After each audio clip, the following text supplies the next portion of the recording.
আসসালামু আলাইকুম, সবাইকে ওয়েলকাম। তো এই ভিডিওটাতে আমরা শিখব কিভাবে বুটস্ট্র্যাপের সাহায্যে আমরা আমাদের ওয়েবসাইটের জন্য একটা টেবিল বানাতে পারি। তো শুরুতেই আমরা আমাদের HTML ও CSS ফাইলগুলো ক্রিয়েট করে নিব এবং আমাদের HTML ফাইলটাকে প্রজেক্টের জন্য রেডি করে নিব। তো যারা যারা এই বুটস্ট্র্যাপ কিভাবে লিংক করতে হয় জানেন না, তারা আমাদের আরেকটি ভিডিও আছে, সেটাই দেখে নিতে পারেন যে কিভাবে আমাদের HTML ফাইলের সাথে আমরা বুটস্ট্র্যাপকে লিংক করি এবং বুটস্ট্র্যাপের কিছু বেসিক্স। তো এখন আমরা চলে যাই ভিডিওর মেইন কন্টেন্টে, সেটা হচ্ছে কিভাবে আমরা বুটস্ট্র্যাপ এর সাহায্যে একটা টেবিল বানাতে পারি। তো আমরা এখন চলে যাব বুটস্ট্র্যাপের ওয়েবসাইটে। তো এসে আমরা এখানে সার্চ দিব টেবিল। এখানে আমরা সার্চ করলে চলে আসবে এই সেকশনটা।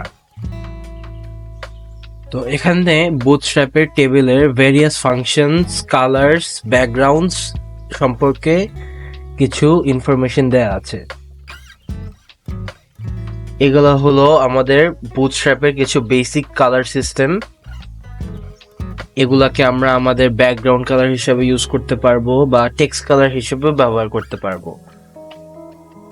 তো এখানে যদি নিচে চলে আসি, আমরা দেখতে পারি যে আমরা টেবিলের ক্ষেত্রে ফুল টেবিলকে একটা বুটস্ট্র্যাপ ক্লাস দিয়ে একটা ব্যাকগ্রাউন্ড কালার দিতে পারি। আমরা চাইলে যে কোনো একটা সিঙ্গেল টেবিল রোকে একটা ডিফারেন্ট কালার দিতে পারি। আমরা যে কোনো একটা টেবিল ডিটেলকে একটা সেপারেট ব্যাকগ্রাউন্ড কালার দিতে পারি। আমরা আমাদের মনের মতো যে কোনো কালার দিয়ে আমরা যে কোনো সেকশনকে টেবিলের আমরা সাজাতে পারবো। তো এখন আমরা চলে যাই আমাদের HTML ফাইলে। এখানে আমি একটা আগে কন্টেনার ক্রিয়েট করে নিব। কন্টেনারটার নাম দিলাম আমি .ফার্স্ট। এখানে আমার কিছু বেসিক CSS লেখা আছে। এটা হচ্ছে আমার কন্টেনারের, আমি উইডথটা দিয়ে দিয়েছি 90% এবং সেন্টার করার জন্য মার্জিন 0 অটো। এখন আমরা একটা ডিভ ক্রিয়েট করে নেই। ডিভটার নাম দিয়ে দিচ্ছি .a1। এখানে আমরা .a1 দিয়ে দিব ডিভটার নাম। এরপর আমরা চলে যাব আমাদের বুটস্ট্র্যাপের ওয়েবসাইটে। সেখান থেকে আমাদের এই যে টেবিলের যেই কোডটা দেওয়া আছে এটা আমরা কপি করে নিব। এরপর আমরা এটাকে এখানে পেস্ট করে দিব। এখন যদি আমরা একটু লাইভ সার্ভারটাকে ওপেন করি, দেখা যাক আমাদের ওয়েবসাইটটা কেমন দেখাচ্ছে। আমরা দেখতে পারতেছি যে আমাদের টেবিলটা অলরেডি ক্রিয়েট হয়ে গেছে। তো এখন আমরা একটা টেবিলের ভিতরে একটু প্যাডিং দিয়ে দেই, P3। এখন দেখা যাচ্ছে একটু আমাদের স্পেস বেড়ে গিয়েছে। এখন আমরা আবার চলে আসি আমাদের বুটস্ট্র্যাপের ওয়েবসাইটে। তো আমি আমার টেবিলের যে ব্যাকগ্রাউন্ড কালারটা আছে সেটা আমি দিয়ে দিব ইনফো। তো আমি এখন এই যে টেবিল ইনফো যেটা আছে এটা আমরা কপি করে নিব এবং আমাদের যে টেবিল ক্লাস আছে এখানে পেস্ট করে দিব। এখন যদি আমরা যাই, আমরা দেখতে পারতেছি যে আমাদের টেবিলের ব্যাকগ্রাউন্ড কালারটা অলরেডি চেঞ্জ হয়ে গেছে। তারপর যদি আমরা যে কোনো একটা রো এর জন্য কালার চেঞ্জ করতে চাই, আমরা ফর এক্সাম্পল নিলাম টেবিল ওয়ার্নিং, এটা আমরা কপি করে নিলাম। তারপর আমরা যে কোনো একটা table row, for example second যে টেবিল রোটা আছে এটাকে একটা ক্লাস দিব, ক্লাসের ভিতরে আমরা এটাকে পেস্ট করে দিব। এখন যদি একটু চেক করি, এই যে আমাদের এই কালারটা অলরেডি চেঞ্জ হয়ে গেছে। তো আমরা দেখে নিলাম কিভাবে আমাদের ব্যাকগ্রাউন্ড ফুল টেবিলের জন্য চেঞ্জ করতে পারি এবং কিভাবে একটা সেপারেট টেবিল রো এর জন্য ব্যাকগ্রাউন্ড চেঞ্জ করতে পারি। এখন আমরা আমাদের যে টেবিলের যে ডিটেলগুলো আছে, আমরা যে কোনো একটা ডিটেলের কালার চেঞ্জ করব। ফর এক্সাম্পল আমি একেবারে নিচে চলে আসি, এখানে টেবিল ডিটেলে লেখা আছে জেকব। তো আমরা এই টেবিল ডিটেলটাকে একটা ক্লাস দেই। তারপর আমরা এখানে আবার পেস্ট করে দিচ্ছি। এই যে এখন আমরা দেখতে পারতেছি যে আমাদের এই টেবিল ডিটেলটা যে আছে, শুধুমাত্র এই টেবিল ডিটেলটার ব্যাকগ্রাউন্ড কালার চেঞ্জ হয়েছে। তো এখন আমরা একটু সুন্দর করার জন্য কিছু বেসিক সিএসএস লিখব। সেটা হচ্ছে, যেহেতু আমার ডিফটা আছে .a1 দিয়েছি, এটাকে আমি পজিশন দিয়ে দিব অ্যাবসলিউট। আমি দিব টপ দিব 50%, লেফট দিব 50% এবং ট্রান্সফর্ম ট্রান্সলেট এখানে আমরা দিব -50%, একটা কমা, আবার -50%। এখন দেখা যাচ্ছে যে আমাদের যে টেবিলটা আছে এটা একেবারে সেন্টার হয়ে গেছে।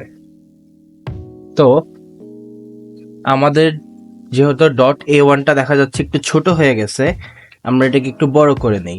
এটাকে আমরা উইডথ দিয়ে দেই 80, এখানে 100% দেওয়া আছে, আমরা এটাকে করে দিই 80%। এখন দেখতেছি জিনিসটা আবার বড় হয়ে গেছে। তো আমরা চাইলে এটাকে আর একটু ছোট করতে পারি 60%। এখন আমাদের দেখা যাচ্ছে যে ডিসপ্লে একেবারে মিডলে চলে আসছে আমাদের টেবিলটা। একটু বর্ডার রেডিয়াসও দিয়ে দিচ্ছি আমরা। বর্ডার রেডিয়াস আমরা 10 পিক্সেল দিয়ে দিই। অ্যান্ড টেবিল লিখে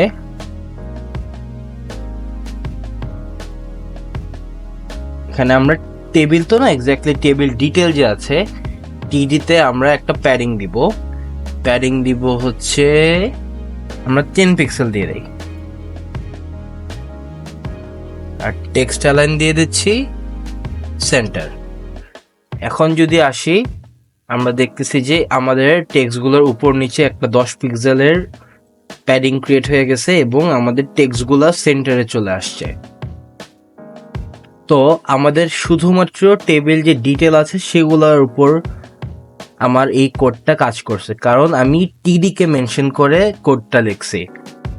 আমি যদি টিডি এখানে দিয়ে কমা দিয়ে টিএইচও দিয়ে দেই, এখন আমরা দেখতেছি আমাদের টেবিল হেড যেটা আছে, হেডার যেটা আছে, সেটাও এখন টেক্সট অ্যালাইন সেন্টার হয়ে গেছে। তো আমরা আবার একটু বুটস্ট্র্যাপে চলে আসি। এখানে দেখা যাচ্ছে ডট টেবিল স্ট্রাইপ একটা ট্যাগ আছে। এটা হচ্ছে আমাদের টেবিল যে আছে, যে টেবিলটা আমরা টেবিল ট্যাগ যেটা লিখেছি এটার ভিতর যদি আমরা এখানে একটু পেস্ট করে দেই, এখানে যদি আমরা কোনো ব্যাকগ্রাউন্ড কালার না দিয়ে থাকি তখন আমরা দেখব যে এখানে একটা স্ট্রাইপ প্যাটার্ন হয়ে গেছে। কিন্তু যেহেতু আমরা অলরেডি আমাদের টেবিল রো আর ডিটেল যেগুলো আছে সেগুলোতে একটা আমরা সেপারেট ব্যাকগ্রাউন্ড কালার দিয়েছি, এই জন্য এটা এই মুহূর্তে কাজ করবে না। তারপরে আমরা আরেকটু যদি নিচে আসি, আমরা দেখতে পারবো যে টেবিল ডার্ক, টেবিল স্ট্রাইপড। এটার ফলে হচ্ছে কি, আমাদের একটা রো হচ্ছে ডার্ক, আরেকটা রো হবে লাইট, একটা রো আবার দেখা যাচ্ছে যে হচ্ছে ডার্ক, আরেকটা রো আবার লাইট। এটা আমরা আমাদের পছন্দ মতো সেট করে নিতে পারবো। তারপর টেবিল ক্লাসের ভিতর টেবিল হভার একটা অপশন আছে। তো আমরা টেবিল হভারকে কপি করে নেই, তারপর আমরা এটাকে এখানে পেস্ট করে দিই। এখন দেখা যাক কি হয়।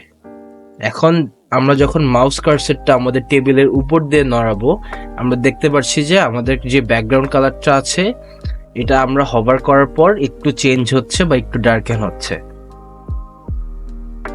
তারপরে যদি আমরা আবার এখানে আরেকটু এসে পড়ি, এখানে আমরা দেখতে পারতেছি আমাদেরকে আরেকটা টেবিলের কোড অলরেডি তারা আমাদেরকে দিয়ে দিয়েছে। এরকম বেশ কয়েক রকম টেবিলের প্রিমেড কোড আমাদের বুটস্ট্র্যাপ ওয়েবসাইটে আমরা পেয়ে থাকবো। আমরা যদি চাই আমরা টেবিলকে এরকম বর্ডারও দিতে পারবো। তো এখন আমরা এটাকেও কপি করে নিই। করে আমরা একটু এখানে পেস্ট করে দিলাম। এখন আমরা এসে দেখতেছি যে আমাদের যে টেবিল রো আর টেবিল ডিটেল গুলো যে আছে এগুলার মাঝখানে আমার বর্ডার ক্রিয়েট হয়ে গেছে। এখন যদি বুটস্ট্র্যাপের ওয়েবসাইটে চলে আসি, এখানে আমরা দেখতে পারবো যে আমরা বর্ডারের কালারটাকে চেঞ্জ করতে পারবো। ফর এক্সাম্পল এখানে দেওয়া হচ্ছে বর্ডার প্রাইমারি, আমরা যে কোনো কালার আমরা চুজ করে নিতে পারবো আমাদের বুটস্ট্র্যাপের এই চার্টটার থেকে। আমরা যদি বর্ডার না চাই তখন আমরা বর্ডারলেস ক্লাসটা ব্যবহার করতে পারবো। আমরা যদি আমাদের সাইজ চেঞ্জ করতে চাই টেবিলের, আমরা টেবিল স্মল ইউজ করতে পারবো, টেবিল লার্জ ইউজ করতে পারবো। আমাদের যে বুটস্ট্র্যাপের যে সাইজিং গুলো আছে ওগুলোর মাধ্যমে আমরা আমাদের টেবিলের সাইজটাকে অ্যাডজাস্ট করে নিতে পারবো। তাছাড়াও এখানে আমাদের ভ্যারিয়াস রকম এক্সাম্পলও দেওয়া আছে। ফর এক্সাম্পল আমাদের টেবিল ডিটেল যেটা আছে, এখানে টেবিল ডিটেলের যে রোটা আছে এটাকে একটা ডিফারেন্ট কালার দিয়ে দিয়েছে ফ্রম দ্য টেবিল এর যে কন্টেন্ট গুলো আছে তাই সেগুলো থেকে একটা ডিফারেন্ট কালার দাও আমার হেডার গুলোকে। আমরা চাইলে একটাকে ব্ল্যাক একটাকে হোয়াইট ওইভাবে সাজাতে পারবো। আমরা চাইলে ক্যাপশন দিতে পারবো। আমরা আমাদের টেবিলটাকে রেসপন্সিভ করতে পারবো। আমাদের যে বুটস্ট্র্যাপের সাইজিং চার্ট আছে, small, medium, large, Excel O double XL, এগুলোর মাধ্যমে আমরা আমাদের ডিসপ্লে উইথ অনুযায়ী আমাদের যে টেবিলটা আছে এটাকে আমরা অটো রেসপন্সিভ করতে পারবো। তাছাড়াও আমরা এরকম নিচে স্ক্রোল করতে থাকলে আমাদের কিছু সিএসএস ভ্যারিয়েবলস আমরা পাবো, যার মাধ্যমে আমরা ম্যানুয়ালি আমাদের যে এক্সটার্নাল সিএসএসটা আছে তা ব্যবহার করেও আমরা কিছু চেঞ্জেস আনতে পারবো। তো কারো যদি কোনো প্রবলেম হয়ে থাকে এই টেবিল রিলেটেড টপিকটা নিয়ে, কেউ তারা একটু বুটস্ট্র্যাপের এই ওয়েবসাইটটা এসে টেবিল সেকশনটা একটু ঠিক মতো স্ক্রোল করলেই আমরা বিভিন্ন সলিউশন পেয়ে যাব। তো এটাই ছিল আজকের এই টপিকটা। আই হোপ সবাই বুঝতে পেরেছেন। Goodbye everyone, hope you have a nice day.